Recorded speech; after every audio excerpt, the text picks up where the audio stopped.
right, so we're coming to the end of your first unit, and what I want to do here is talk what happens kind of at the end of the unit with the progress check, and then also I'll go over how I give feedback with the grading rubric so you kind of understand better.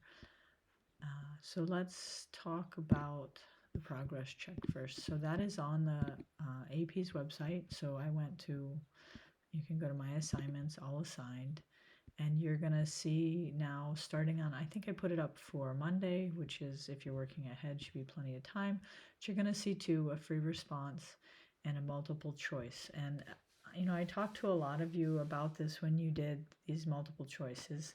Even though you put on the lockdown browser and you can't look up information on the computer you're taking it on, or the tablet or phone, you can look it up on other devices. And I really want to caution against looking up information, and here's why. I've had students who on these progress checks get 65-75% of the questions right.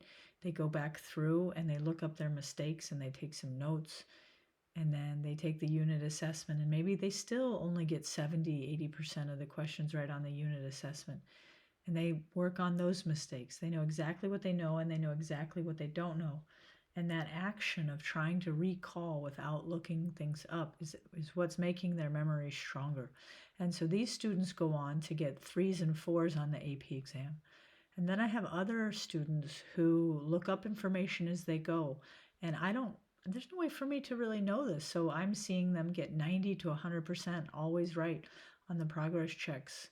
And then it really shocks me when they get a 2 on the AP exam.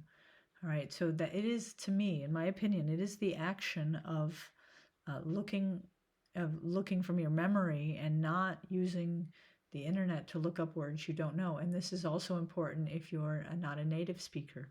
I know you want to know what the words mean, but you have to take these like you would in a testing situation. And I'm not looking for, perfection.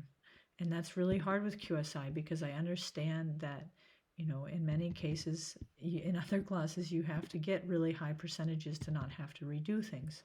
So what will you get? Well, when I finish your grading rubric, it'll be a lot like you see on this unit planner. What I will send you is not the whole unit planner, but I will send you the part that has the grading rubric. So I will send you a document that has this, and I'll highlight boxes. So if you met the B-level standard, I will highlight that.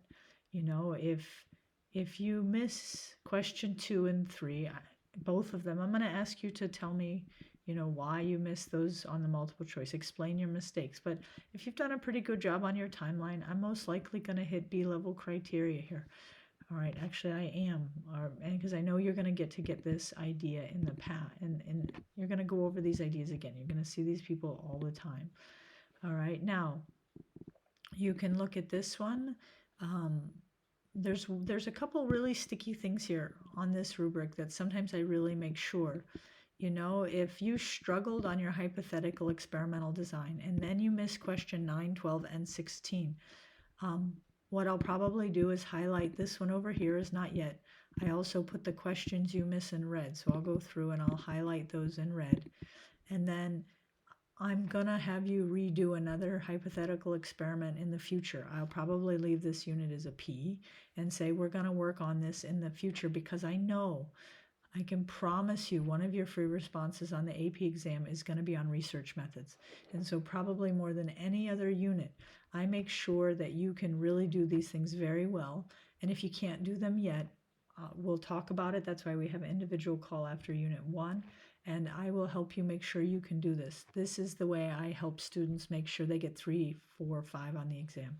You have to be able to write about research methods, and I have many, many students who cannot do this after unit 1, right? And then we work on it. It comes up over and over again because it is so important that you're able to do those things. I want to take off these colors so they're not here. All right, so this is what you're going to see is a grading rubric. At the very top of it, I will type something like unit 1 equals, if it's a P, all right, you need to ...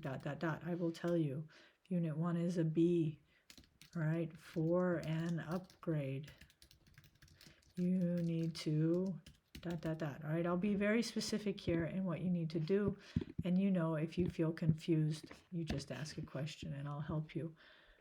Where will you see this on the course page? So I will take the very last thing here.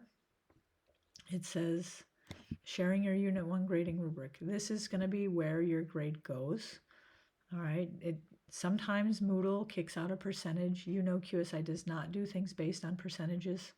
So I will make sure that this is your grade and you will have a copy of that rubric. As you plan out your time towards the end of the unit, you need to know that this assignment, the College Board Personal Check, which you go to the College Board website, you need to make sure you upgrade or upload a picture of your multiple choice, because then I know to go grade your free response. I do not get notifications from the College Board, so this lets me know. This assignment is set so that I have to grade it before your unit assessment will open. You need to plan that there's at least one overnight time from that. So if you do this on, what do we have these marked at? Let's say you're running a little bit late and you do that progress check on Saturday. Well, you're going to have to wait till Monday or Tuesday to take the Unit 1 assessment. You have to wait until I look at that. All right, I want to make sure that you have time to go over your mistakes. I've learned a lot about students taking that and going right into the unit assessment, and the time between doing the progress check, giving your brain time to go over your mistakes and kind of cement that information in your brain is very important, and it will really pay off towards the end. So I hope that helps you understand that, number one, this unit is the basis for so much of what you're going to do, and I'm going to make sure that you know research methods inside and out very well.